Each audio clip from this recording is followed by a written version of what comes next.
elements of the road towards net zero is hydrogen, in order to replace carbon-based fuels and meet the new future energy needs of humanity. So this is really the key driver, I would say, in all what we do, and we will see hydrogen and its derivatives in the different sectors of the industries. Oh, you still have the Fred, we just see the cover slide. Ah, okay. Wow. Sorry about this. Yeah, now it's working. Much better. Much better. Much better. Sorry. This was my net zero talk. Okay, this was on my second screen. Sorry about this. Let's move ahead. So where does basically where we see the flow of hydrogen in the future? As you see here in the dark blue, this is more or less the producing countries or regions in the world. And the lighter, brighter ones are like today for the natural resources, are the demanding regions and countries, mainly Europe, of course, and also China and Southeast Asia. Asia itself, they are the ones that will in the future have the need for the hydrogen and its derivatives. So you see, this is for the Mediterranean region, very important. On one side, you have the producers. On the other side, you have the off-takers, like Europe. Right now, you see projects, we heard it earlier from Hassan, I believe. We have projects emerging everywhere in the world, and it's numerous numbers. And just to give you an example from our experience, right now, we work on gigawatt projects at a very early stage. Such as in Southern Africa, or in the Southern African region, in Namibia, in the Hyphen projects, but also in the Middle East. We work on gigawatt projects, but really actually in place or already being built or being actually also in operation. There's only very little. In our case, we have the first project in place in operation. It's a 4 megawatt electrolyzer, but we need gigawatts, as we all know, and as we have learned today in the introduction. But we are working at a very early stage on these projects. Okay, basically, when you talk about transportation, you talk on gas in pipelines. That will be then, of course, the hydrogen as a gas, or you talk in terms of liquids, such as liquefied hydrogen or ammonia mainly, which you can then ship on tankers or road or on rail. These are the typical transportation routes and the typical transportation means. I will talk a little bit later also on the technical and economical aspects. Basically, why do you want to transport a hydrogen as a gas? You can see it right here. When we use electrolyzers for the production of hydrogen, we already use about 36% of energy, which we have to use in forms of renewable energies. When you can you change the slides, please? Sorry, it's still on. Again, this is somehow not working. This is strange. I'm really sorry. Yeah. I'm really sorry about this. So this was the transportation, and this is now about the derivatives and also the different derivatives of hydrogen. As I said, 36% we lose just by electrolyzer producing the gas. So it's really high value. When you further convert it to liquid hydrogen, you further lose 32%, and also ammonia 43%, and the same in methanol. So it's very clear that in terms of efficiency, you want to stay in the gas if you can. But of course, distance plays a role. And if you have really long distance transportation, then of course ammonia and other derivatives are more easy for transportation, since you cannot do this with pipelines. Okay, transmission of the gas. As you see, this is the typical what you see today, what is in place with fossil energies. You have to use it to really meet the needs of or demands of the industrial and commercial and the residential demands. And this basically you cannot do one-to-one with hydrogen. So you need really to change your systems. You need to check if your compressor stations, for example, on pipeline systems, meet the need of hydrogen, and why is that? One issue is the molecule of hydrogen has about a 90% lower density than natural gas. And with a lower density, you also have a lower energy density. Hence, you need to transport much more of hydrogen and a greater volume of the molecule and the gas than you do in natural gas, typically what are used today. So this has a big effect in the end when you talk about the whole system. And the molecule is just very small, and so you have really diffusion also of and some let's say critical aspects about leakage, for example, which you can see here on this slide. These are the main topics that you have to think about when you convert a pipeline or a system from natural gas to hydrogen. Of course, you have the gas compression, which I just talked about. Because of the density, you need different compressor stations. So you have to adopt your compressors, you have to adopt your compressor stations. And when you build it on a greenfield, of course, you can directly go for the right solution. But in case of the compressors, for example, you will need either several stations of turbines or a piston compressor in order to fulfill the requirements. You have to look also on your materials that are existing, on your pressure reduction metering system.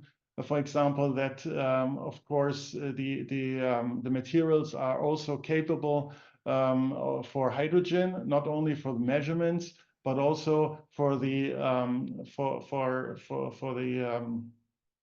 safety reason and for the valves that the sealings are sealed also for hydrogen.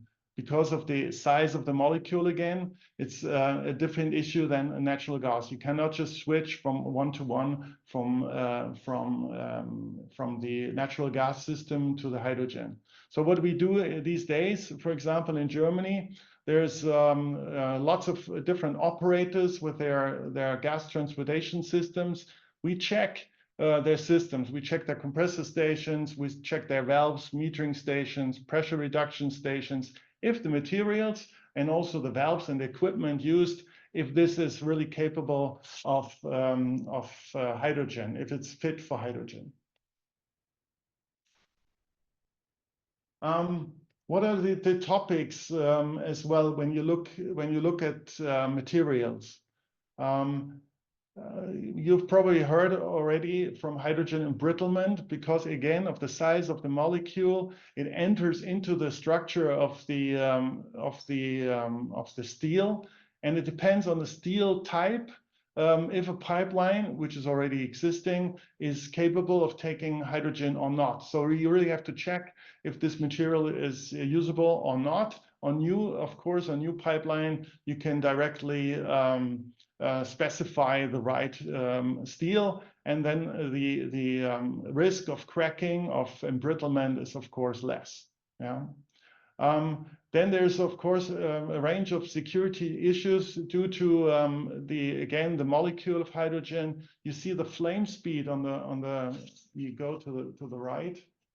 You see the flame speed is about 3 times of the flame speed of carbon monoxide or methane. So this has really an impact on your safety, on your safety measures. And you see that it's the same in the flammability limit in air. So it's much quicker, 4 to 75, much quicker than natural gas or carbon monoxide.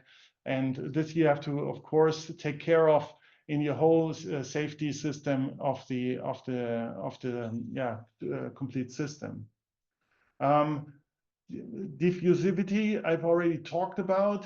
This is hydrogen. Hydrogen is because of this very small size of molecule. It has this tendency to leak.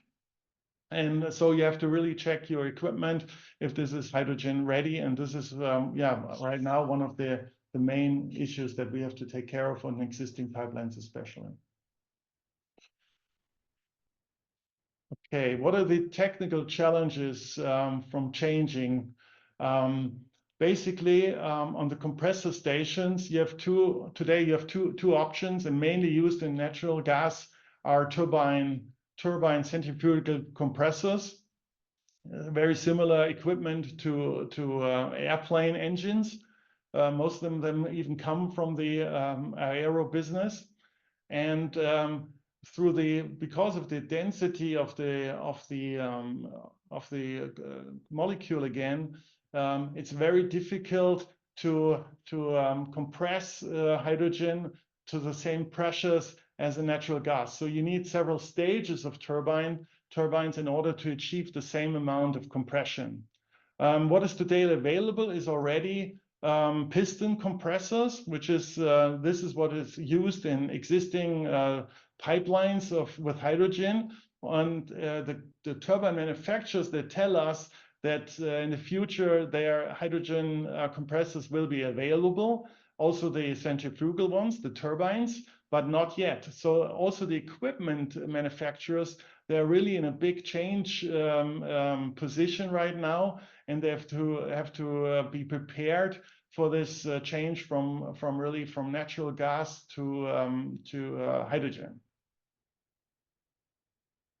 So what does that mean in the end? It's a much higher complexity for the compressor stations. You need much higher compression power, about a factor 3 to 4. So also your OPEX investment will be much higher.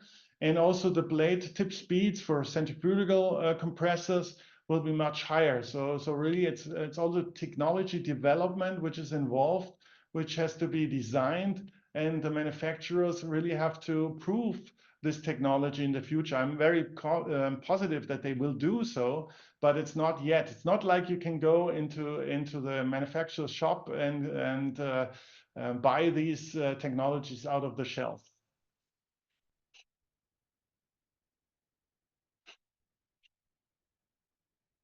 Yeah, I've already talked earlier about design considerations. We have to check on valves, the casing and the seals. So for existing pipelines where you have lots of these valves included, you have to check that. You do typical checks on existing pipelines because you don't have 10 different types of valves, but you usually have same manufacturer, same valve type, all along the pipelines, so you can check that if this is already ready for hydrogen or not. If not, of course, you will have to change that. For new pipelines, welding is also very important. The welding procedures are quite strict, also for natural gas, but even stronger for hydrogen.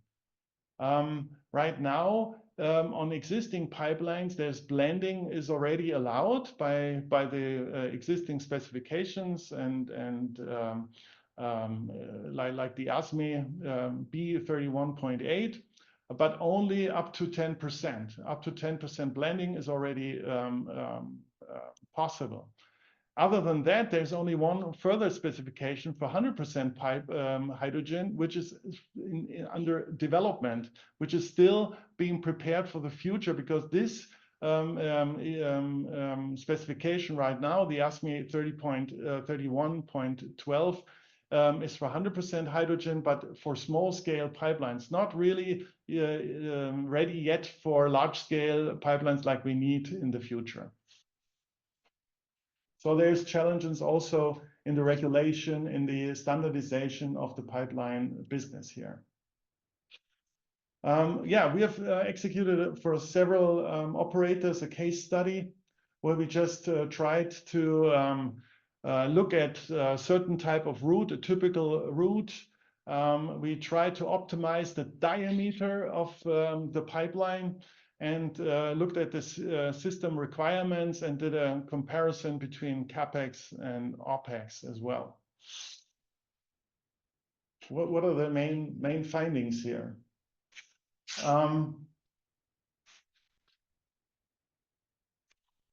When you look at the pressure inlet of hydrogen, it shows that if you have a higher diameter, that you have a lower pressure drop along the pipeline when the when the pressure is higher at the beginning. Yeah, the same is that it's more profitable or more or it's better for the system if you have a higher, let's say, diameter than a lower diameter. You have less pressure drops, lesser pressure losses along the pipeline.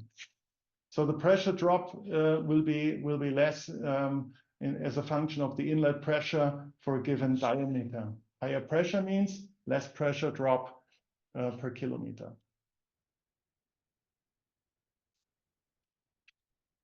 When you compare natural gas pipelines, the pressure drop per kilometer for hydrogen for the same amount of energy, of course, it's the same. So in the end, higher diameter means less pressure drop.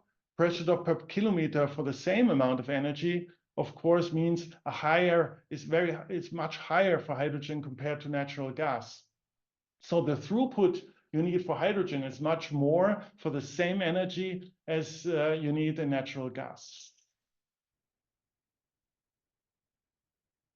Yeah, when you do a cost comparison and look at the energy cost that you have across the diameters, we did the simulation with our tools.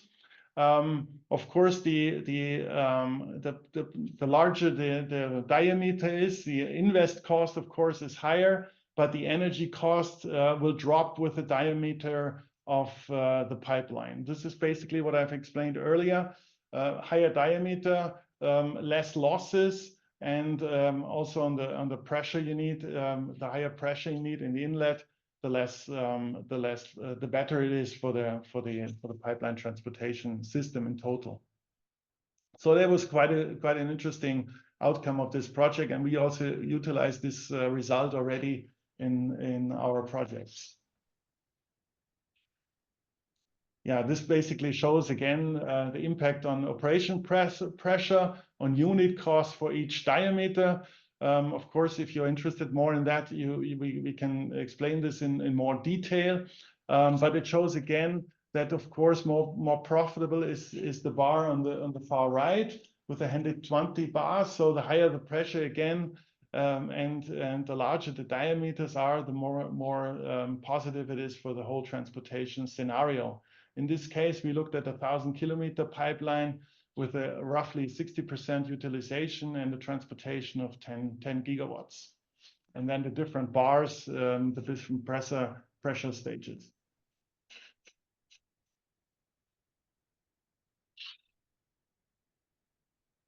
Yeah, when you look at the map, where is hydrogen already being introduced in pipelines? It's not very much. There's not many projects. There's some projects in the US with blending, and there's also one project with 100%, but there's not very much where you see when you look around worldwide. Very limited references with 100% pipelines that are already being built or even being designed. We are working right now in Germany on some of the projects you can see here, where we introduce pipelines or plan pipelines now up to 100% of hydrogen. For example, the Creos, the third one up here, which is already 100-kilometer pipeline conversion and investigation on how we can implement this as part of the German or Austrian or European hydrogen grid. There's also In Australia, some of the first studies, but that's basically it. Main projects are really in some in the US and right now a big push in Europe. Yeah, when you look at the investments in Europe right now, there's 100 billion capex required for the backbone of hydrogen. There's 33 operators, so there's a real already a large society of operators that are interested in building this hydrogen hub, and also to be able and capable to import the hydrogen from the south or from the Mediterranean region. 55,000 kilometers by 2040, which is a huge number. And but you have to really take a look at the lines that are being used. Mainly, most of the pipelines used are already existing pipelines, which will be converted, and then of course additional add-ons are required. Yeah, what are key takeaways when you look at this? The analysis shows that the system needs really detailed investigation. You cannot just switch a natural gas pipeline into hydrogen. It's not possible. You really have to take a look at materials. What is the steel of the pipeline? What are the valves and the compressors like? Can you use it? You have to exchange it? Or what are the properties of each individual pipeline? It's not like you can switch and just go from one and move to the other. It's impossible. That's you have to check, of course. You have to, as a takeaway, keep in mind natural gas and hydrogen are completely different molecules, and this you have to take care of. Then, of course, the higher volumetric throughput for the same amount of energy. So you have to push more gas through the pipeline to have the same amount of energy. And more compression power required for the same, which implies into OpEx, because your compressor stations will look different than the ones for natural gas today. It's technically, I would say, it's all possible. It's all we're capable of doing it, but of course it has some challenges. Yeah. Apart from the technology scales, pipeline transmission system, I think US regulatory units or bodies, you really have to look into the changes that are required specifically for hydrogen. I think we'll learn about this a little bit later on. And the development and implementation requires new technical standards. So this is not at the end. And also requires not only the standards, but also technologies like compressors, like valves, like different materials that are required inside such a pipeline system. Yeah, thank you very much so far. Please, if you have answers, if you have questions, we can give you some of the answers. Thank you very much. Thank you, Fred, for this. On behalf of everyone, I would like to extend a heartfelt thank you to you for sharing your expertise and your insights with us today. The presentation was incredibly informative and was thought-provoking, and you shed lights on many key aspects of hydrogen transport and its storage. We just had a few questions that were written in the chat, so we can start with Mr. Frank Wouters. I give the floor to you directly if you'd like to address your question. Yeah, thanks, Fred. I mean, basically, if you increase the flow rates, I mean, do the pipes wear faster, and is that you know, a real problem or something that you know, you can manage? I think most of it you can manage by the materials you use. I think this is the key. You really have to see. I mean, the experiences, of course, are very limited right now on long-term operations of such kind of pipeline. So you cannot. I think today nobody can really answer with a yes or no. I would assume it really depends on the pipelines, the steel material that you use, because hydrogen will be inside the pipeline anyhow. I mean, I think the compressor The pressure, of course, will have an impact, but the flow rate I would doubt, but I'm not positive on this. Thank you. Next up, we also have another question that was addressed on the chat by Mr. Rubinstein. Please, I give you the floor to ask the question directly. Okay, thank you very much, and thank you for this presentation. It's very, very interesting. I represent INGL, the Israeli TSO for gas. Yeah. And we've been working on shifting ourselves to be able to transport hydrogen. Yes. We've been consulted by the Dutch GASREG together with DNV. Yeah. They've been assisting us there. And let's say two questions, one that came up immediately, but the other just now, if I may. One, I think there is a pipeline in Holland that's already transporting 100% hydrogen, which used to be a gas pipeline, according to my knowledge. And this is one. And another information I have is that DVGW approved, I think, most of the steel materials, most of the steel pipe materials, mostly that we use for conveyance of hydrogen. Can you elaborate on this, or are you aware of this? That's the question. Yeah. First of all, when you look at the first question, or not question, your statement regarding the project in Holland, the most projects that you have to look at that are existing are sometimes more of the scale of piping than pipelines. When you really look at the diameters, I'm not sure if you know about the diameter in the Holland project, but most of them are in the vicinity of refineries, because they are traditionally the ones that always used hydrogen in their production. And most of them are rather small scale. I mean, that you see, I don't know, 20 or 32-inch pipeline or something like this. I think this is rather rare right now at the moment. But of course, there's some project, like I said, but very, very little experience on really 100% pipeline. Yeah. And the second, yeah, there's material. I mean, I'm not a material expert, so I cannot really elaborate too much on it. But I know that we are investigating on different technologies and materials on that. But I can get you in contact with our expert on this topic to really provide you the right answer. Right. Thank you. Thank you, Mr. Rubinstein, for the question, and Mr. Wendt for the answer.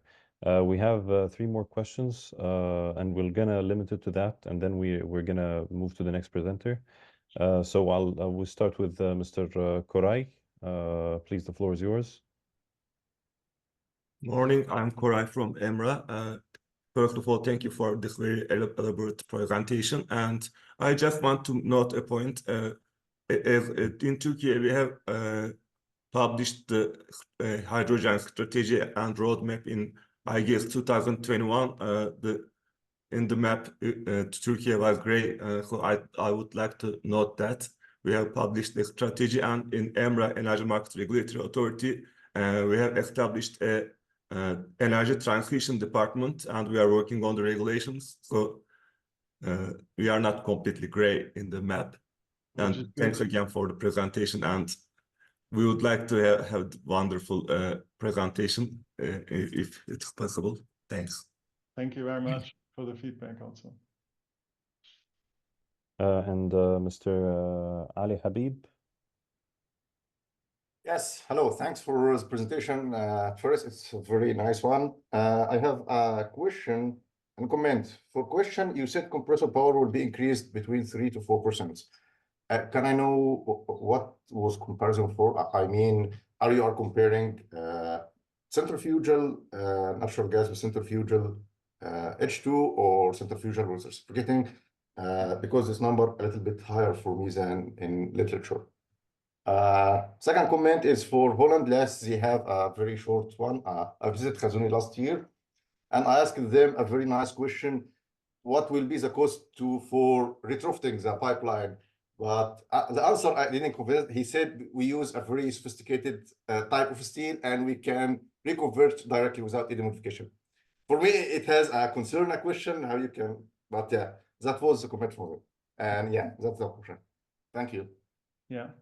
Yeah, the comparison we did is for the turbines, of course, and the energy. I mean, the question was not so much the energy demand, that it will be higher. It's I think it's quite clear just by the type of molecule you transport, but it's on compressor on the compressor on turbines. Yeah, of course, existing. What you get on the market is the pistons right now. Yeah, this is piston compressors, but for the comparison, we try to use the turbine because and did our assumptions on that on this topic. Yeah. And for the second part, which you have discussed, which is also very interesting, and I think this is one of the key issues that you have to take or keep in mind. That sometimes, or our experience is that even older pipelines, because they have a different steel grade, they are sometimes even better for the use of hydrogen than the newer type of steels used in the, let's say, in the last 10, 15 years. So even older pipelines might be even better for the use of hydrogen than the younger ones. But this is a very individual and depends on the steel grade, yeah, that you use. Thank you. Thank you, Ali, and we're going to try to keep, this might be the last question to try to get to the next presentation, and we're going to take, let's say if we have more questions, we can take them to the open discussions. So the last question will be Mr. Bernardo, please, the floor is yours. Thank you very much, Omar. Thank you for the presentation. Thank you for the insight you give about this huge and crucial subject. I have a question. Did you made in your work some comparison between other technology for transporting hydrogen? For example, we have some project in Morocco, for example, we have a X-Links project, and to transport, this is the option to transport electricity power, and then in the customer country, we can transform or produce hydrogen. Did you make some comparison between the different this type of transport and the other transports, for example, LOCH? What do you know and what do you think about this technology of transport of hydrogen? Yeah. Thank you. Yeah, thank you very much for this question, because it's also perfect fit together with DII, Desertec Industrial Initiative, which now really focuses on hydrogen and its derivatives, and also on transport. We just recently published a study on transportation of bulk transportation of hydrogen. So there's a study available. We can distribute also later. It's publicly available.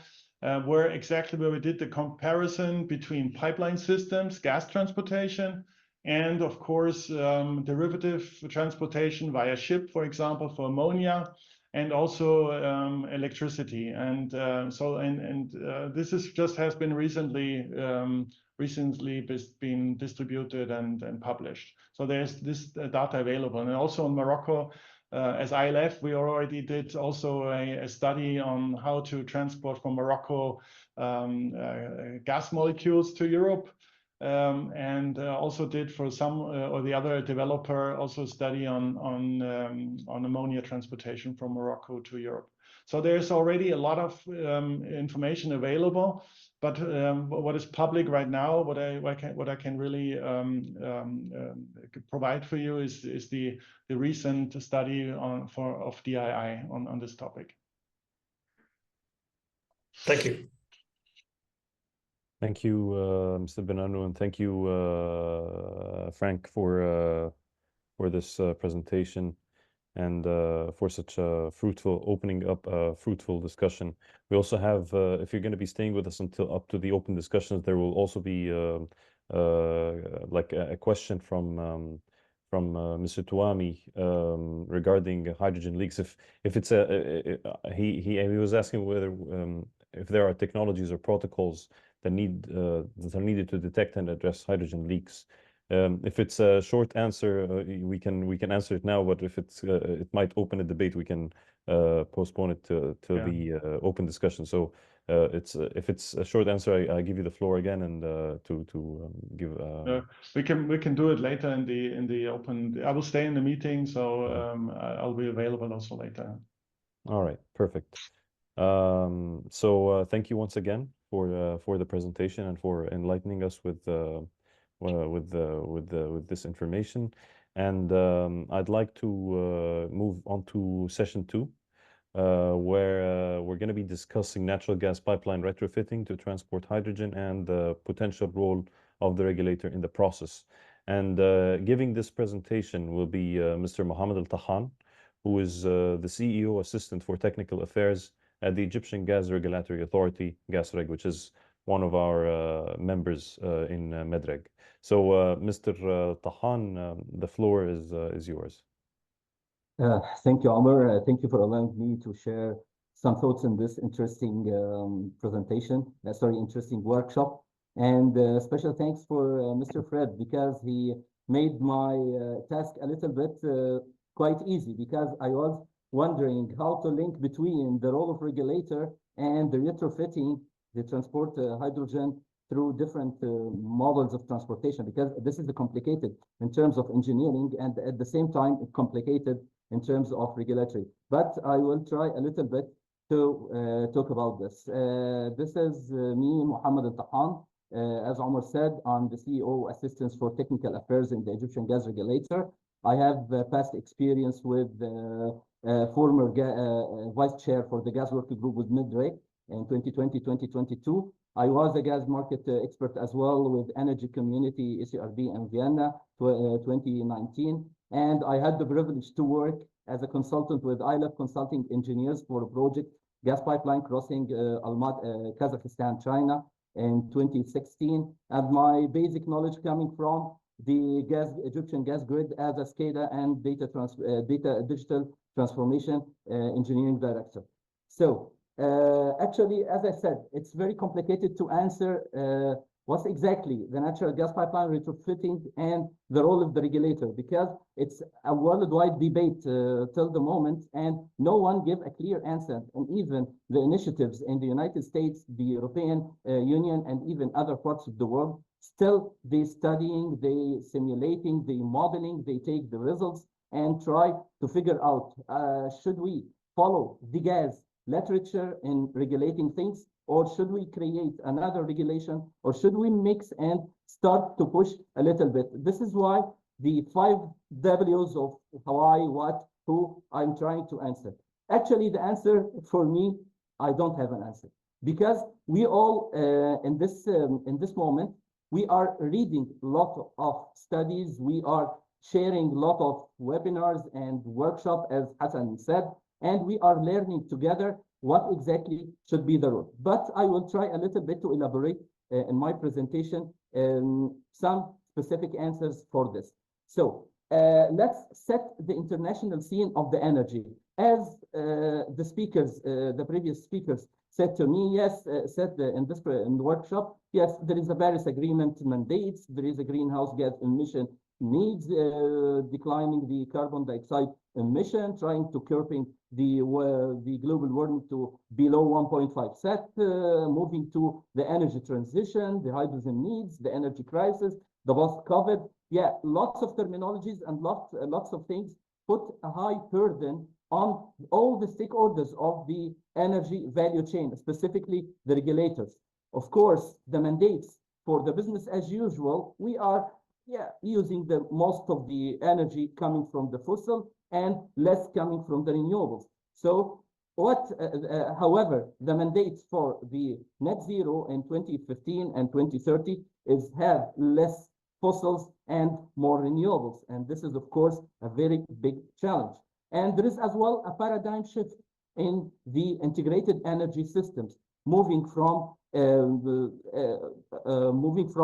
flat energy movement that was a centralized one direction, like the heating system, like the gas system, like the electricity system, or whatever, and moving to the future integrated energy systems, which makes the decentralization and distribution of sources and the collaboration between the consumer and the sources became very complicated, which needs some kind of digitalization, needs some kind of optimization, needs an investment and perfect solutions for energy transition and deployment of the renewables and hydrogen. Also, there is the terms start to coming to the energy agenda, like the sector coupling in terms of in-sector coupling and cross-vector sector coupling. And what does it mean? Sector coupling means that the role of the renewables to be very effective along way the value chain of the energy, it should be take different stages of conversion from being just produced to being utilized, like the power to X, which means have the renewables, and the renewables could be stored or could be converted in somehow to other things that could be transported for the end industry directly, or stored in different ways like chemical storage like methanol and ammonia, or could be used as a matter of network balancing, like turning the surplus renewable into hydrogen, and hydrogen could be stored in the natural gas network as called power to gas and something like this. So it's very complicated scene actually, which makes the hydrogen comes to front of all the stakeholders of the energy to have the potential use of hydrogen as a green energy vector, which already gaining much attention among industry, governments, and other stakeholders, and specifically in the energy transition and the decarbonization. So they are claiming that hydrogen will be the Swiss knife of the decarbonization, and in a late, I think, article from Bill Gates, when he was in Houston, I think in the United States this year in Sierra Week, he was talking about the importance of the hydrogen and the different initiatives that worldwide to have a practical and commercial solutions to use the hydrogen from production to the consumption. The usage of the hydrogen is very important. So the hydrogen can play a very important role actually in terms of enabling the renewable energy system. As I said in the previous couple of slides, that the surplus of the renewables could be stored in terms of hydrogen, and it could be turned to hydrogen to take some kind of the load in the electricity system. It could be converted in different conversion methods like chemical, electrochemical, whatever, methanol, ammonia, other kind of carriers that carry hydrogen, and turn it to be something beneficial in terms of industry, like the fertilizers, or could be used directly for transportation as a feedstock for the industry.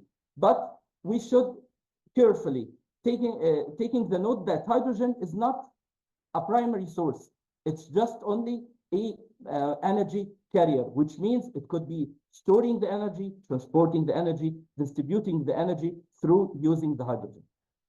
And there is a very important note here to be noted, and already Fred elaborated very well about it, but from engineering perspective, and I was trying so hard to make it easy, so he made it easy already. The amount of energy when we are talking with hydrogen in terms of volumetric, so it's the energy density is very low with respect to the methane, the gas. While when turning it to a mass, kilograms in terms of the mass, so the calorific value in the energy intensity of the hydrogen is almost 3 times the natural gas. So in order to have a very successful hydrogen value chain or market, what we should take from the previous literature, from the natural gas and other energy sources. I think when we are dealing with a very complicated and correlated value chain from the production till the end usage, following the storage, the transportation, and local infrastructure, I think it's a very complicated task for all the stakeholders, the producers, the technology providers, the engineering companies who are tasked to make modeling scenarios, simulation scenarios all the time, reviewing the standards and bringing back to the energy agenda easy to take standards, or what we can say unifying standards that make the commercialization part and the regulation part task very easy. So, but a very important issue here to be tackled when we are talking about the market and creating hydrogen market, the conventional egg and chicken dilemma, which means let's wait and see. The suppliers saying, let's wait that we have infrastructure and we have demand and at least proven offtake agreements with the financiers. And those who are in the demand are staying, telling that the supply should be developed and the production should be cost effective, and everything is waiting who's starting or who is kicking start the market. And I think the simple solution for this is to have at least clear hydrogen strategies, roadmaps, policies, and economic pathways. Those elements, when bring to the energy agenda, will make it easy to have a decision. So the hydrogen strategy, actually, it should tackle some procedure questions to know exactly the pathway, the roadmap, and the targets, like is there any regulatory framework or not? Should we use the regulatory framework of the gas or not? Is there a domestic market? Are there a large industry, the industry hubs, connected hubs together or separated?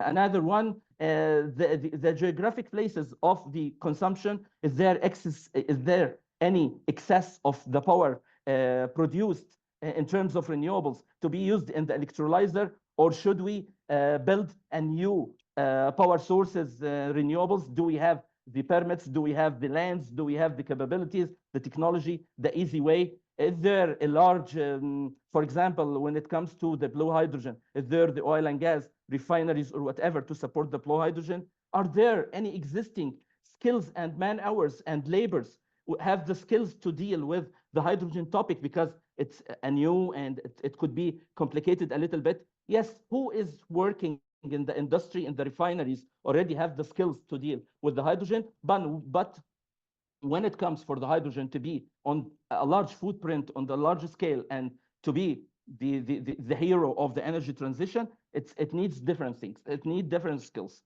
Is there any green hydrogen projection? Is the government advocating the development of hydrogen?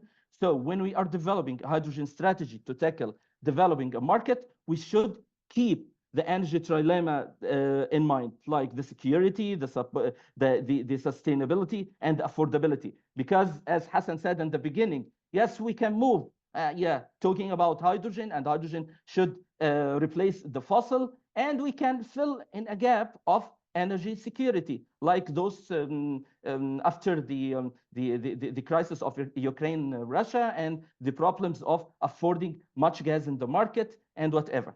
So actually, in one of the interesting papers coming from the World Economic Forum arena and approved, I think, approved by the European Commission, they put one of the most important enabling measures to scale the green hydrogen market was the infrastructure and the certification. And we're going to talk about certification later, because those are part of the job of the regulator. The infrastructure is very important. The infrastructure should be clear when it comes to ramping up the investment, trying to find the financing, trying to link the supply and demand, where the supply were and demand, and is there any a reliable infrastructure or not.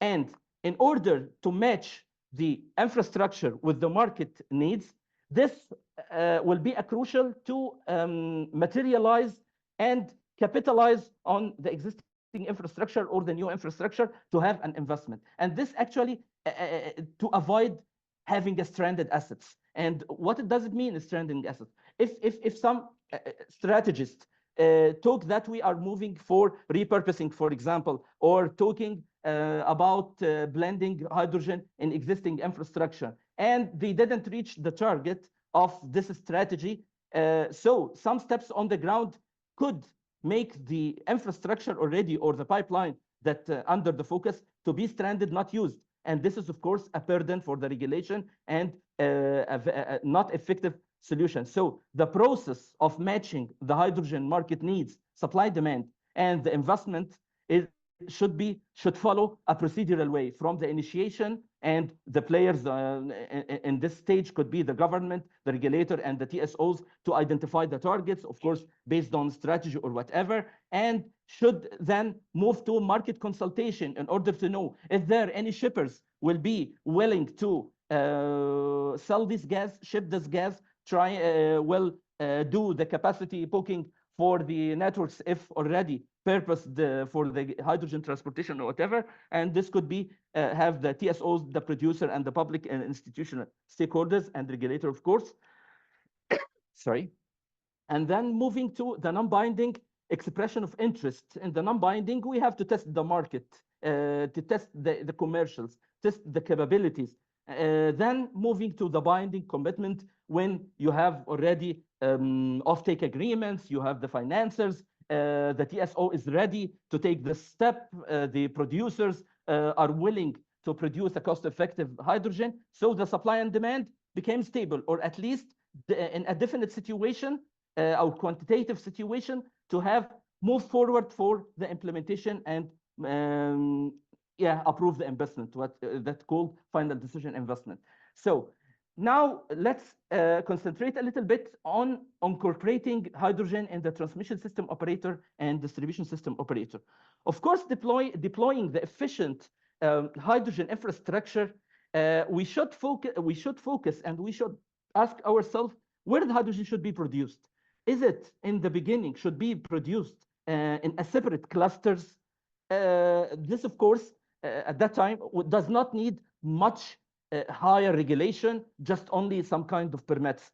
Are we moving to connect those industrial clusters to start have a big scale utilization of the hydrogen, or should we move for linking the countries or cross-border pipelines or whatever?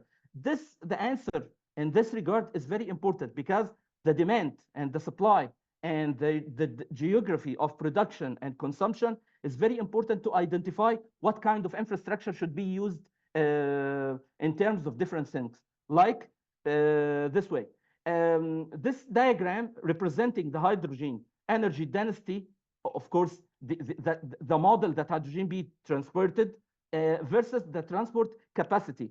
If we have a proven requirement for the hydrogen for a long term, so we would prefer the pipeline as a transportation mean. If we have a short term requirements or not that much needed in the market, it depends on the degree of the hydrogen, of course, penetration in the market. We can move forward with different options for transportation in terms of liquid or converting the hydrogen in other format like chemical carrier like methanol and ammonia or whatever. The most important things here that the chosen method, actually at the end of the day, it's a matter of the cost. Of course, there is another technical requirements, but it's a matter of the cost. And it depends on the distance and the amount of gas to be transported. And we should not miss here, a very important part is the storage.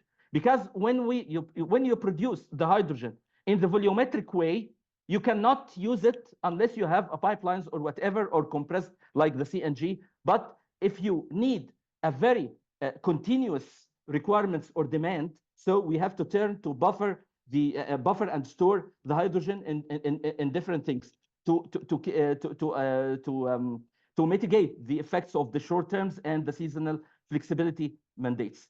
The key features of the gas hydro, actually the key important features of the gas network to be eligible for transportation of the hydrogen, that it has a high reliability. It's already existing, has high reliability, and a little bit low losses with respect to the others. And I think Fred shed a light on this. And the gas network as well could be used as a line back, a very good line back. Line back is simply a kind of storage based on the pressure profile in the internal of the pipeline itself.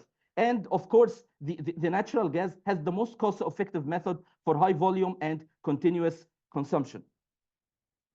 So what would be the options for transporting the hydrogen in the infrastructure? Three ways. You have to build a new carrying pipeline if this is more viable and according to your strategy. And the most, the most tackled approaches is the blending with different percentages or completely repurposing for 100% hydrogen transport. And there is, of course, different engineering studies and engineering simulation on this regard using hydraulic modeling simulations to give answers for this and the capability of the pipeline or whatever. And this should shed the light on a very important things.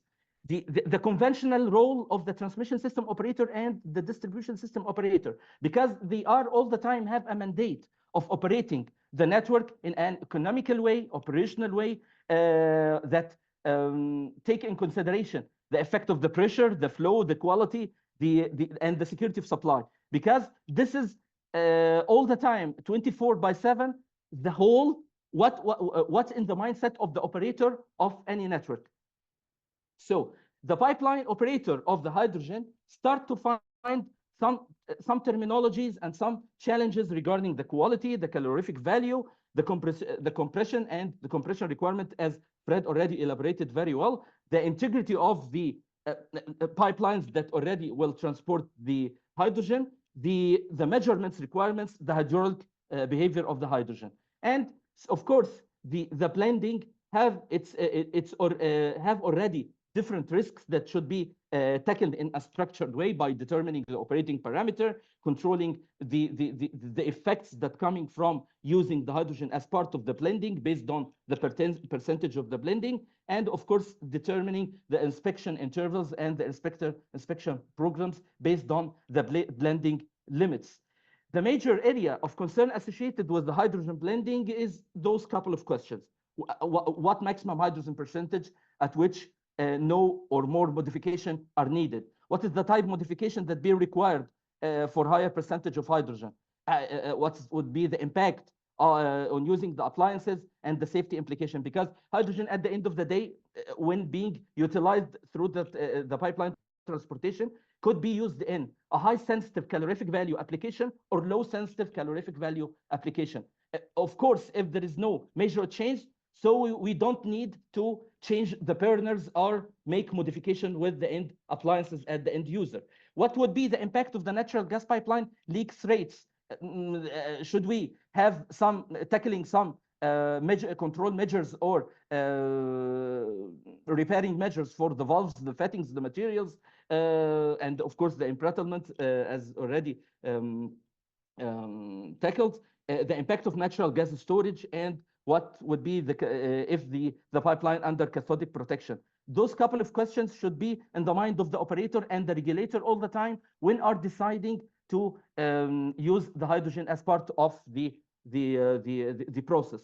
The blending and hydraulic assessment, as we said already, it's a matter of energy. And when we are trying to keep the same energy, so the volumetric of the hydrogen will make it need much more gas to be injected, or much more gas to be moved in the pipeline to satisfy the same energy. And this is, of course, has an impact on the velocity and already impact on the pressure losses or the pressure requirement. And this will be reflected at the end of the day in terms of the market, in terms of the capacity that be put in the input in the entry point of the grid or whatever the pipeline, and the capacity at the exit. Those are very important challenges in front of the transmission system operator, and of course the regulator. Also the embrittlement, it's already described no more. So the rise of hydrogen regulation.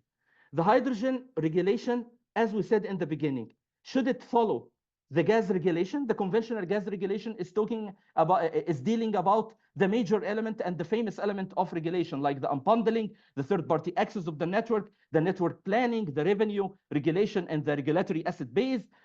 What kind of network changing that we should have, the capacity allocation and the congestion management. Should we change anything, or should we put more paragraphs or more terms and conditions that describe the situation when it comes to blending the hydrogen.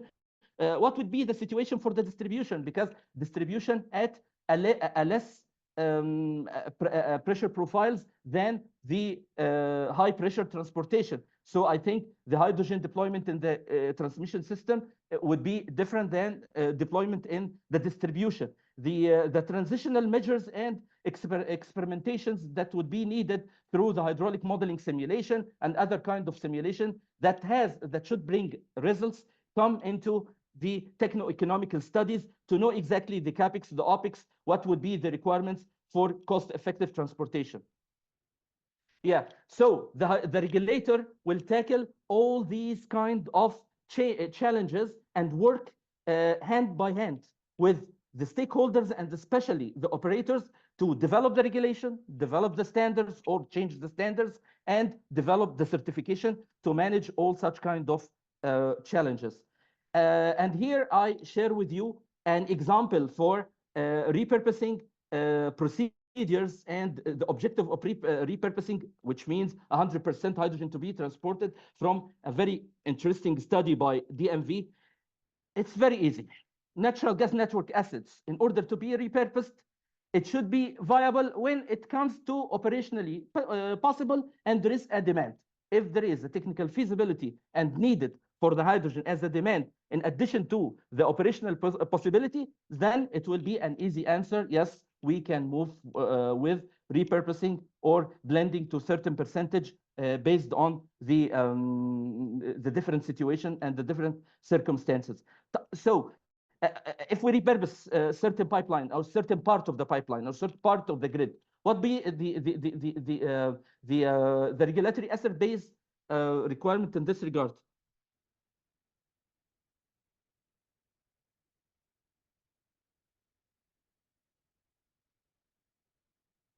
Sorry, anybody hear me? Yes, now we hear you. Sorry. The regulatory questions and repurposing.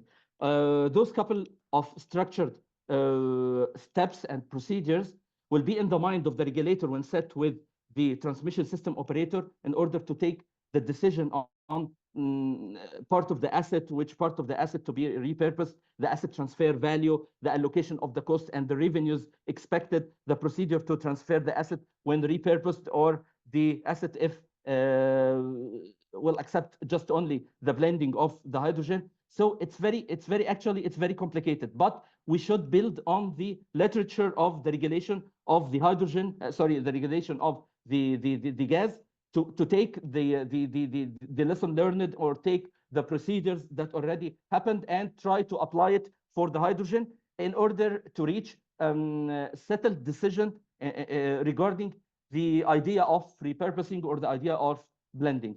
And here is the last point of my presentation is the certification. And the certification would be a very important task of the market. And who is taking the lead of this task, I think, and it should be the regulator, because the regulator can set with all the parties to certify and put the requirements of the carbon intensity of the produced hydrogen. Because at the end of the day, this produced hydrogen from renewables or whatever source will be transported through different stages till the end consumption. And the consumer should verify that this gas transported to its end use having less carbon and more sustainable, and following some regulation regarding the sustainability and climate change mitigation. So the certification of the hydrogen certification schemes is very important part as well at this moment when we are talking about blending, talking about repurposing, or even building new hydrogen pipeline. And this should follow, of course, a structured way. And I think regulators in each country should take this responsibility. But till the moment, it's not like this, but this is from my perspective and from my recommendation. So as a summary, retrofitting natural gas pipeline to transport hydrogen involves critical issues. And the role of the regulator should concerned with other parties to oversee and facilitate this transition. Those retrofitting should tackling some technical assessment and issues, tackling safety issues, tackling pressure and flow regulation, because the situation will not be the same if we are raising the percentage of lending more than 20%, or less, or moving for more 100% repurposing. Leak detection and mitigation cases should be tackled already also by the regulators and the operators. As Fred said, the small molecule size of the hydrogen make very challenge for permeation, and it's a fugitive gas coming from the steel. So the regulator must ensure the operation of the grids are safe and a situation does not affect the environment.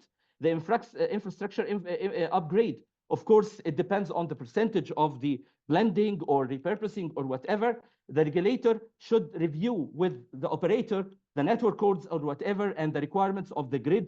Is it applicable to sustain the percentage of the hydrogen to be used in terms of valves, for example, sensors and compressors? And this is coming from using hydraulic modeling tools to model the static element and the dynamic element. And this is a little bit complicated in engineering. So the regulator should be carefully tackling such kind of issues. The certification and the standards and the economic regulation, of course, in terms of the OPEX and the CAPEX, and how we can get the cost recovery for the transported gas at the end of the day, the environmental impact and the market development. Regulator and the government should start kicking this market as a market mover or first market mover, and should give the incentives and the support for the market to be established in terms of supply and demand, and create the trust in this business.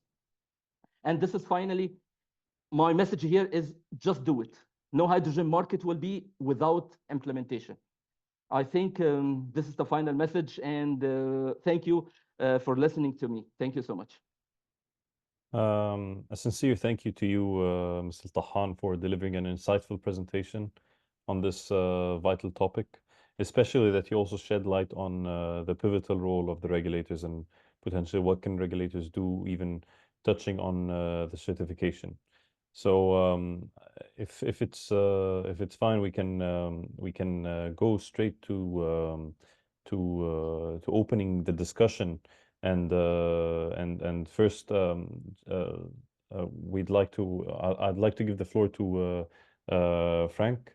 You had a question and also an insight. So I think both Engineer Tahan and Fred can both intervene on this topic. So please, I leave the floor to you. Yes, thank you. I mean, this relates to timing. Europe has a very ambitious target for hydrogen: 10 million tons of imports, 10 million tons of domestically produced. Although I believe they recently softened that ambition somewhat, but still an important part of that is a hydrogen backbone, and several countries in Europe are working on hydrogen backbones in the Netherlands and France and other places. The major asset that Europe has is that it has 200,000 kilometers of high pressure gas pipes and a multitude of that in the distribution network. So retrofitting seems like a very natural option. If you look at the Netherlands, there is high calorific natural gas and lower calorific natural gas. So the dual pipeline system is already there. The Groningen gas field is being taken out of operation. So that is where now the focus is. But then I recently saw a presentation. Somebody showed a slide of everything that's required, and that was 10 to 11 years for a repurposing project. And there was a large chunk in the middle, which was, basically market assessment. How does this project, disrupt or influence the natural gas market? So my question is, what are timelines? And then, the consultant said, actually a new pipeline would be quicker because of this. So my question is, what's your answer to this? Is that correct?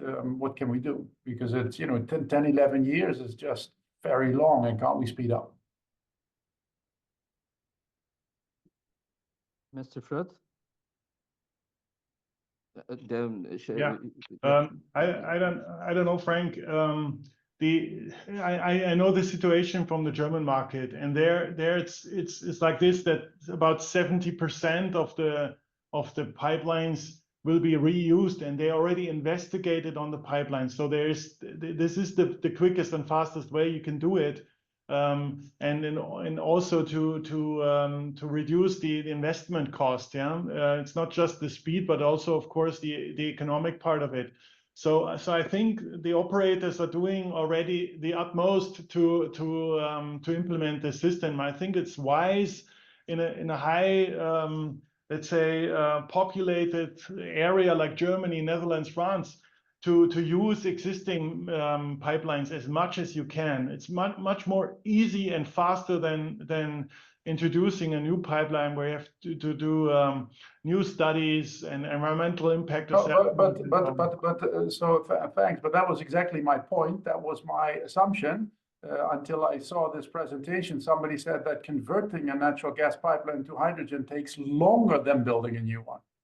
So that is what I would like to understand, because of regulatory approvals. It was, technically, yes, you don't need to dig, modifications need to be there. You explained that compressors and flow meters and perhaps some of the pipes, etc. But it's already there. But then it took longer than building a new one. That was what puzzled me a little bit. So I'd like to just understand.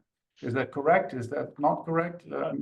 For Germany, it's not correct, Frank. For Germany, for sure, because these investigations. It was a German advisor, Fred. It was somebody from Guidehouse, and this is the stuff they work. They work for GIE, so they work for the I know Guidehouse, hydrogen backbone, etc. Yeah, I know Guidehouse, but anyhow, I think Frank, you also have to take into consideration how long does it take to fill the pipelines. You need the gas also, and as we heard all of that I understand, but I don't understand. You have time. You have time. What I'm saying is you have some time. It's it's not like we will have 600 million tons of hydrogen tomorrow available. It's not the case. So we have some time for that, and we have to use that time to adopt the infrastructure. And I think this goes along. Yeah, we need this time for building the H2 generation infrastructure, so the electrolyzers, and we need the time in parallel for infrastructure. I think this goes along, and it will take time. I can share here something. I think it depends on the assessment studies. If you have a correct pilot based on certain part of the network, and you come with correct results a little bit that tackle all the segments and the elements, the hydraulic, the dynamic and the static parts of the network, you can decide exactly what is needed. And depends, of course, also on the geographic point of production and the destination of the consumption, because it depends on the long distance. So when you have a correct studies and assessment, you can apply your implementation and your studies for the retrofitting based on the exact needs. And I will get back here to the Middle East and the south part of the Mediterranean. We already don't have such kind of dilemma, because I think we are evolving a lot about producing. We are just producing hydrogen right now in our strategies, and we will export this hydrogen in terms of ammonia, green ammonia or whatever. And this will be actually really a real exercise for the European network, because they already connected together. They already have a clear mandate of turning part of the fossils to hydrogen parts, whatever blended or complete repurpose. So the direct answer is, I think, if we have a solid results from the simulation, from the modeling, from pilot part of the network, we can build upon and start to definitely put exact things, because this is a risk, and this should be tackled in terms of risk mitigation and risk assessment. Thank you. Thank you, Ms. Han. Also, we have an intervention from Mr. Oskosh. Thank you, Omar. First of all, Mohammed and Fred, thank you very much for these really comprehensive and complicated presentations. We had already concerns, and you have accumulated further our concerns about hydrogen. with your presentations as well already. Being a material science engineer, I have no doubt that the pipelines, compressor stations, and other technical issues will be resolved very quickly. And the new materials could be developed again very quickly. The question here is not the technology and the role of hydrogen in the energy system. How we are going to treat the hydrogen. As you said rightly, Mohammed, excellent presentation. So are we going to treat a hydrogen a kind of conventional gas, or are we going to treat hydrogen as a kind of like electricity, because it's also produced? And what would be the role of regulators? How and to which extent we are going to promote the hydrogen? This is the main questions. So I also, just to contribute, to me, the blending of hydrogen into natural gas systems will be much quicker and easier. I don't think any big questions in this respect. Of course, independent pipeline will take times, and it will be further complicated, and it will take times for sure. But I believe that blending, and for the time being, we should focus on the blending. And according to the surveys or the researchers, and more or less it says that, or they say that, up to 10% we won't face with a kind of real problem at all. So 10% blending hydrogen into pipeline systems is too much. When you calculate 10%, it's a quite big amount. Therefore, it's better, first and foremost, to concentrate on the blending. Of course, nothing is impossible in the future, depending on the condition, depending on the progress in the energy markets, it could have independent pipeline as well. Here are the questions. Who will be the off-takers? Who's going to pay for this hydrogen? And as you rightly said, Mohammed, where and when we are going to produce this hydrogen? And to me, there are different types of hydrogen. You all know, green hydrogen, blue hydrogen, gray hydrogen, yellow hydrogen. So of course, we are now fully concentrated on the green hydrogen. So it means that it should be produced from the renewable energy sources. Where we have renewable energy sources, hydrogen should be produced in this region. Thank you, Omar. Thank you, Hassan. Thank you for the intervention. And indeed, it's these are some important questions to ask, because I mean, we need to know, where is the hydrogen going to go? What will we do with this source of energy, and how can we ensure that it's sustainable from a financial perspective, let's say. Omar, just one more thing I forgot to mention. So are we going to also develop some feed-in tariffs for hydrogen as well, like we did it for the renewable energy sources? Thank you. So I'd also like to open. Thank you, Hassan. I'd also like to give the floor. Ali raised his hand. If he can join us. Yeah. Yes, I have regarding the blending of hydrogen, because I saw several studies, several literature saying this blending of hydrogen is very bad idea in terms of economics. If you my question, of course, of all of you and Fred in particular, because for example, when you transport 100% hydrogen in pipeline, it's much cheaper than transporting blending hydrogen for several reasons. Of course, low density of hydrogen and repurposing cost. And of course, it's case-based, because, for example, in IRENA, I think they said that blending of hydrogen, the cost of transporting 1 kilogram will range, I think, from €3 to €7 per kilogram, depending on case.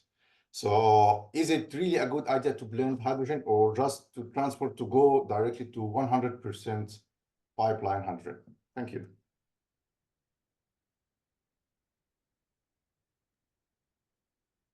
Yeah, if Should I may, I- because I would also Yeah. like to just briefly reflect on the blending. I mean, there's a couple of issues. You know, first of all, you know, there is places like France where they use compressed natural gas for transport. Then the maximum you can actually blend is 0.6%. Then the other issue is you cannot blend on the distribution level, so you always have to go to the high pressure level. And then the question is, okay, how much are we going to blend? Is it because you're going to change the gas quality? So it has an effect on the end consumer. Is it 2%, 5%, 10%? Technically, yes, you can do 10% without major modifications. I think GASREG in France, they set an upper limit of 6, but let's assume that is sort of like the maximum. But you are going to make, you know, a more expensive gas with a lower calorific value. So how, you know, what is the market for that? I'm not too sure. I've seen, you know, a lot of, you know, activity other than SNAM in Italy, which has been championing this for a while. But in terms of real blending projects, I haven't seen really that much. And, you know, in the end, we'll need hydrogen. It will need hydrogen in larger volumes. So you won't be able to do without 100%, you know, hydrogen pipelines. So I think that is, so then the question is, blending, does that help us getting there? Or is it a distraction? And I, at this point in time, I don't know, but there is issues with blending. Also large scale, let's say, getting hydrogen out of a blend has also not been proven in real life. I mean, you could argue that you can then use the natural gas grid to transport hydrogen, take it out, you put it in, take it out somewhere else.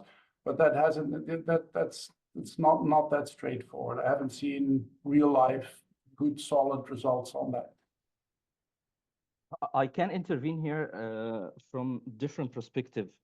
Actually, it depends on the target, because Ali, when saying it's a bad idea from economical perspective, I think Frank gave an answer for this.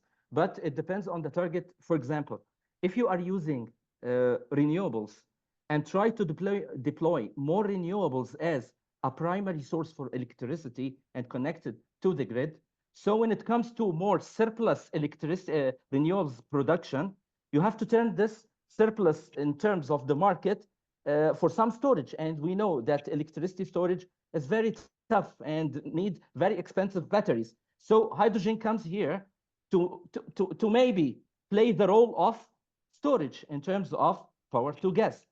And when it comes as well, and this is, by the way, the United Kingdom strategy is evolving a little bit in some short terms to use hydrogen regardless of its economical cost to be a storage.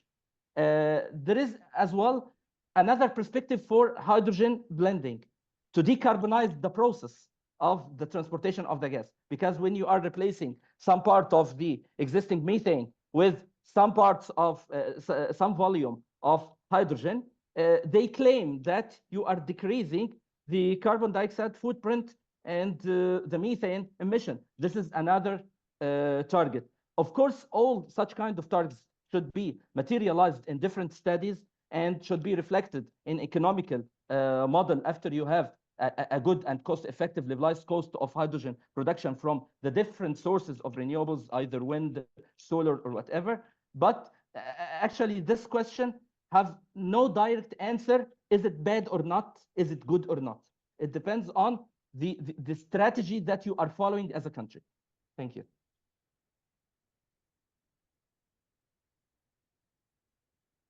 Fred, would you also like to intervene on this topic? Yeah, blending? I mean, it has been, most of it has been said already.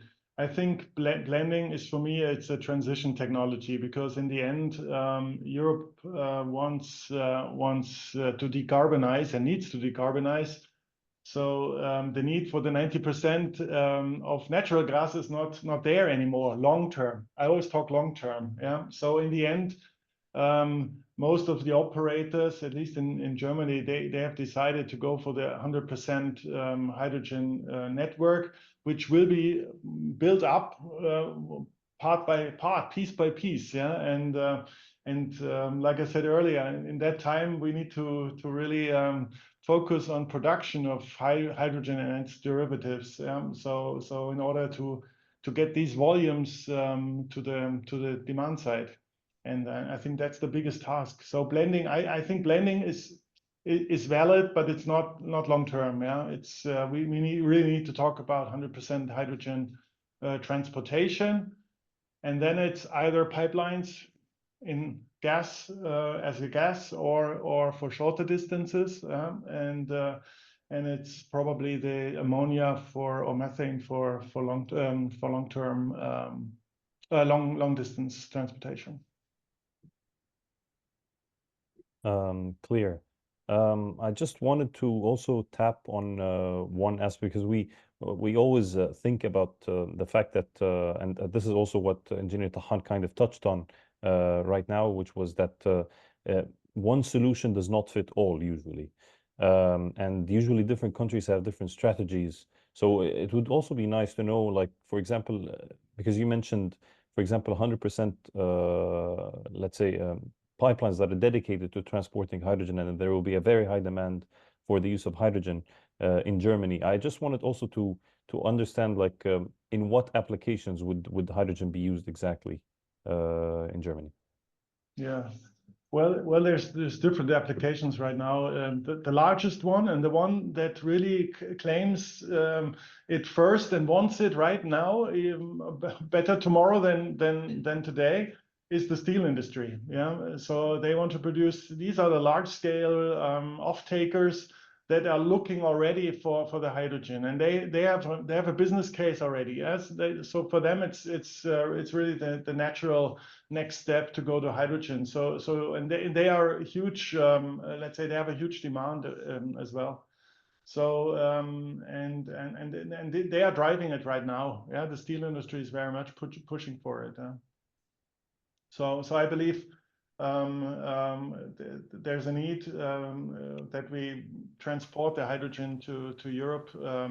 I mean, like we said, hydrogen and ammonia also, they store the energy. So it's a good ammonia. You can basically trade like oil and gas today, or like oil. Yeah, it's on the ship. You can trade it and move the ship wherever you want it, and then it goes to the end user, and he either use it as for his let's say for chemical plant that they has an immediate use, or you have to reproduce it in energy again. Yeah, so this is what, you know, the market is not, it's not like one off taker. This is diversified. Yeah. Yes. But what is clear is we need this hydrogen, this green hydrogen in the market, and Europe, I think, is driving this and wants it. The sooner the better, and I think the targets are there, and the money is allocated. It's just that the market is not yet established, I would say. It's the chicken and egg syndrome. Yes, yes. Indeed. I think, I mean, in Egypt's case, I think also among the major off-takers would be the steel industry as well. Am I right, Engineer Tahan?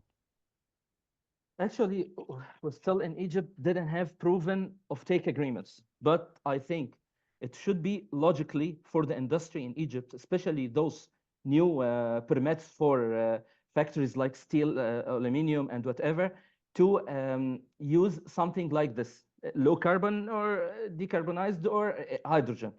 And there is another important point as well, is regarding the European CBAM. The CBAM put some kind of burden from different world for exporting some elements. From those elements, electricity and whatever, and maybe extended in the future to be other parts like the gas or whatever. I think CBAM could be a driving force for those exporting countries to use hydrogen as part of the energy mix and part of its industry circle. This is from my perspective, of course. But in Egypt, till the moment, no plans for hydrogen deployment as part of the industry. All our concentration here in Egypt is to export as much as green hydrogen through green ammonia, for example. Thank you, Engineer Tahan. I also would like to give the floor to Milu. Please, the floor is yours. Yes, thank you. In fact, I was just about to make the same comment about the carbon border adjustment mechanism, because we're talking a lot about the chicken and egg, and there is no demand. Where is the demand coming from? Sorry, I think this may be better. No, I wanted to make a comment on the demand and the chicken and egg situation. In terms of demand in Europe, it is very clear, of course. We have targets for the industry. Coming out of the most recent Renewable Energy Directive agreed last year, the industry sector has mandate to use 42% of its hydrogen by 2030 as RFNBOs, so renewable fuels of non-biological origins. 60% of the hydrogen must be replaced by RFNBOs by 2035. And at the same time, there is the mandate to increase the use of renewable energy in the industry sector by 1.6% annually. So these mandates will automatically create the demand. Maybe it's taking some time. We may see especially this demand coming up by 2030. But that is where I think a big push in this sector will come from. But I indeed also wanted to emphasize that it's not only Europe, but we also may foresee a demand in the southern neighborhood countries because of this carbon border adjustment mechanism that is now only in its very initial phase. But by 2026, we expect that this is going to have the levies imposed on import of products to the EU on the basis of the carbon content. So that could also create an impetus in the southern neighborhood countries to replace carbon content by renewable hydrogen. That was in terms of that chicken and egg and the demand for renewable hydrogen. But I also wanted to mention in terms of this phase where we are now in, where the demand may not yet be high enough to create a lot of supply, so that there is also a mismatch in terms of the pricing. And there, I think there is also initiatives like the German global H2 mechanism that wants to kind of like a feed-in tariff, bridge the gap between supply cost and demand price.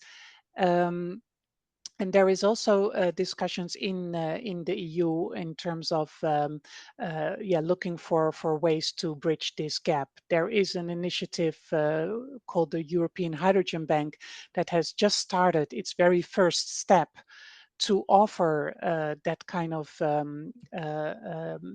incentive to renewable hydrogen produced within Europe.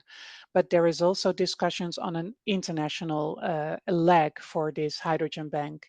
And that may be still under development, but this may also come at some point as an incentive for renewable hydrogen. So altogether, I think, yes, we are in the very initial stage of this new world, and it's not going to happen tomorrow, but it is expected to happen over time. And yeah, I think this is where we are preparing for right now. So let me stop here. Over. Thank you, Milu. And I see Fred is applauding. So thank you very much for this. This was very important, I think. And there's also maybe one thing to add. There's also penalties within Europe. So in case you don't meet your CO2 targets, the countries have to pay penalties, which of course also is driving the whole scenario. May I have here a comment on the Milo intervention? It's very interesting intervention, especially the part related to the hydrogen bank. I think the idea of hydrogen bank is very, very, very good. It should be extended cross borders.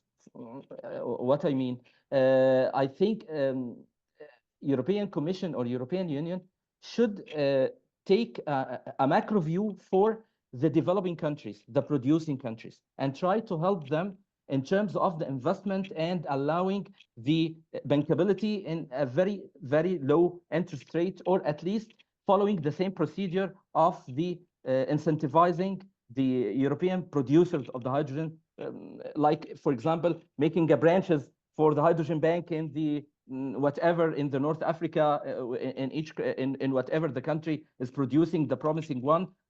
And I think Egypt and the European Commission, European Union has a very great partnership. So why not European Commission extend the idea of hydrogen bank and the auction based and the incentives in the producing countries? This is my intervention here. Thank you. Thank you, Engineer Tahan. And we're gonna run out of time, so just last few questions. We want to roll it back a bit to Mr. Taoumi, who was asking Fred after his presentation regarding whether if there are technologies and protocols that are needed to detect and address hydrogen leaks. Fred, do you have any answer for Mr. Taoumi? Not really right now. I would have to consult with my team on that topic, but we can easily do it afterwards, no problem. Thank you very much. And we have also a question from Ofer Keren. Ofer, you may open the mic and address the question. Thank you very much. It was a lovely presentation, really helpful. I would like to know if somebody made work regarding a solar field.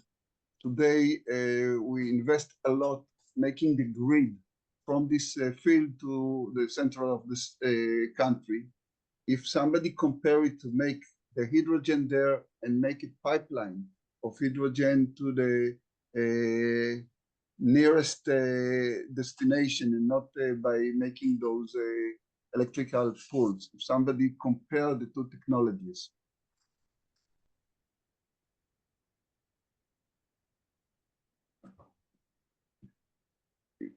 Sorry, the question will. Sorry. Could you please repeat? Sorry. I ask if somebody made a work comparing making a electrical grid instead of solar of hydrogen pipe. I think it's already done.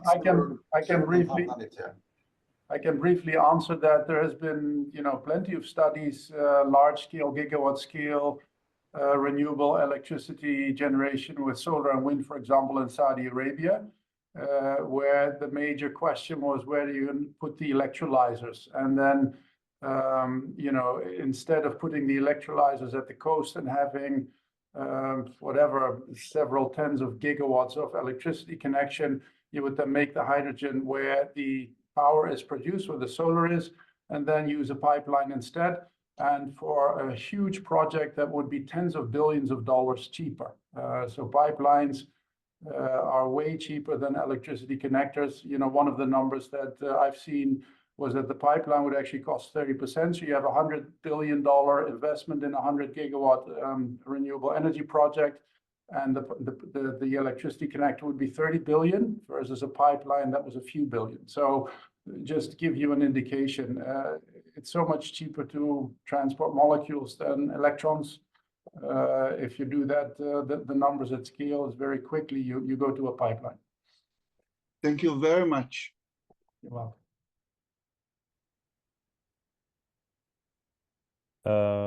Thank you, Frank, for answering the question. And we have one more question from Admin R.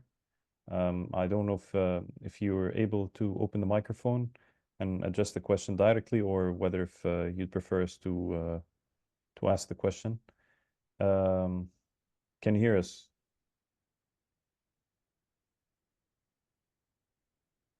If not, we can ask the question directly. So the question was why don't we go to decentralized plants in order to avoid transportation and any other obstacles? Yeah, good afternoon. I'm sorry, it was off. This is Mansour from Palestine. Nice to meet you, I would like to ask why we don't go to decentralized land instead to avoid, transportation, pipeline, and all this costly, logistic way. So I think this is cheaper, easier, and even better for, even if you have war in like what we have, this is you can, have small plants for each area, and you can produce, hydrogen and turn it to electricity, whatever we can use it. I think this is much cheaper and easier. I don't know if technically this can be done. Yeah, maybe just because this is a relatively straightforward one. Obviously, the closer you can produce to where you need it, that is always an advantage. But to Fred's point, the major, short-term requirement for hydrogen in Germany is steel plants, and there is just no way that you can generate enough green electricity and then make hydrogen close to the steel plant so that you can run them on green hydrogen. So that is where you need bulk volumes. You have a bulk off-taker. So it will always be a smart combination of the two, decentral and small, where you can do it, like we have now solar and batteries on roofs and in basements for houses. And then you charge your electric vehicle, etc. But you will always have heavy industry that needs bulk energy. And the unfortunate situation with renewables is that it's very dispersed. You need a lot of land, and then you also need to transport the molecules from places where it's cheaper to make them and where you have condensed demand. So it's a combination of the two, but you cannot do everything, let's say, on a small scale, because some things are just big. Thank you. So thank you very much for the fruitful discussions. One last point, Tiziana was mentioning that MedGEM is organizing a CBAM training on the 10th of June. Tiziana, if you'd like to give an insight on that, and then we'll conclude the session. Yeah, very quickly, so this training will be for sure shared with the National Focal Point and the Industry Advisory Board of the MedGEM project, but is open to all. So if you'd like to receive the registration link, I shared my email address and you can just pop a message. I will reply to you. Thank you very much, Tiziana. So as you've seen, we've had great speakers. Fred, thank you, and thank you, Engineer Tahan. You've very certainly gave us lots of insights regarding the topic of hydrogen transport and storage infrastructure. And indeed, it does have its challenges. At the same time, there are tons of opportunities that we can seek. So without further ado, we're going to close the session. So I'll give the floor to our distinguished speakers. Also, Ms. Milou, if you're there, if you'd like to give a closing address.